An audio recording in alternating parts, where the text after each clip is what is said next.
আজকে সকালবেলা পলিথিনে করে কিছু বাজার নিয়ে এসেছে, তাই কিছু বাজার আমি একদম বাইরে রেখেছি আর কিছু আমি এই কড়াইয়ের উপর রাখলাম। কড়াইটা গরম ছিল তাই একদম পলিথিনটা নিচে পুড়ে গেছে। যাই হোক, নিচের পলিথিনটা ফেলে দিলাম। এখন আমি সেই মাছের বাজারগুলো একদম পলিথিন থেকে বের করে নিচ্ছি। এই যে ছোট ছোট মাছ নিয়ে এসেছে, এগুলো হচ্ছে বাটা মাছ।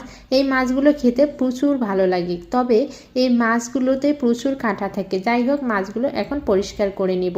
তো আর সকাল সকাল একদম দুধওয়ালা বাসার মধ্যে দুধ দিয়ে গেছে। এখানে হাফ লিটার দুধ আছে, তাই একদম ছাঁকনি দিয়ে আমি কড়াইয়ের মধ্যে ছাঁকনিটা দিয়ে দিলাম। তারপর আমি গতকাল একদম হাফ লিটার দুধ আমি জাল করি নাই, তাই একদম বড় প্লেট বানিয়ে নিয়েছি। তাই হাফ লিটার বড় প্লেট দুধ বানিয়ে ফেলছে, সেই সুন্দর হয়েছে ডিজাইন কিন্তু। তাই একদম গরম গরম দুধের মধ্যে আমি এই প্লেট দুইটা দিয়ে দিলাম দুধের। এখন বড় প্লেট দুইটা সেই গরম দুধের মধ্যে দিয়ে দিলে একদম গলে যাবে।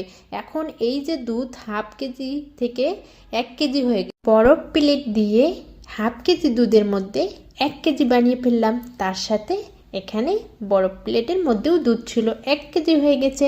এখন একটা বরফের গ্লাস বানিয়েছিলাম, সেই বরফের গ্লাসের মধ্যে আমি গরম গরম দুধ পরিবেশন করব। যেহেতু দুধ গরম, তাই ঠান্ডা করে নিয়ে খেয়ে নিব। যাই হোক, সকালে তো একদম দুধ জাল মাছ বেচা সব কিছু কমপ্লিট। এখন আমি তো ভাত রান্না করছি, গরম ভাত। তাই একদম সুন্দর করে একটা গরম ভাতের বাটি বানাচ্ছি ডিজাইন করে, যাতে ভাতের শেপটা সুন্দর হয়। এই যে বাটি ডিজাইনের মধ্যে একদম আমি মাছের লেজ দিয়ে দিচ্ছি, আর হচ্ছে ভাজি দিয়ে পরিবেশন করব। বরফের তো অনেক ধরনের গামলা বানাই, তাই একদম বরফের গামলাটা কাজে লাগাইছি। মসুর ডাল একদম বরফের গামলাতে ভালো করে পরিষ্কার করে ধুয়ে নিচ্ছি। তো আপনারা তো বলবেন এটা কাজে লাগে না, তাই আমি কাজে লাগাচ্ছি। যাই হোক, ভালো করে ডালটা একটু পরিষ্কার করে ধুয়ে নিচ্ছি। সকাল দুপুর খাওয়া দাওয়া শেষ করে একটু বাইরে গেছিলাম, সেখানে হচ্ছে রেল স্টেশনে। সেখানে গিয়ে দেখি চানাচুর মাখা হচ্ছে, তাই একদম সেখানে আমি চানাচুর মাখা নিয়ে নিচ্ছি। একদম অনেক কিছু দিয়ে মেখে দিচ্ছে, যা খেতে অনেকটা টেস্টি লাগে। যাই হোক, বাইরে গিয়ে কখনো এভাবে চানাচুর মাখা খাওয়া হয় না, তাই ভাবলাম আজকে একটু চানাচুর মাখা খেয়ে নেই, দেখি খেয়ে কেমন লাগে। যাই হোক, এখানে একটু ভিডিও করে নিলাম চানাচুর মাখাচ্ছে। তারপর হচ্ছে টমেটো কুচি আর হচ্ছে ধনিয়া একদম লাস্টে দিয়ে দিল, তাই হাতে নিয়ে নিলাম।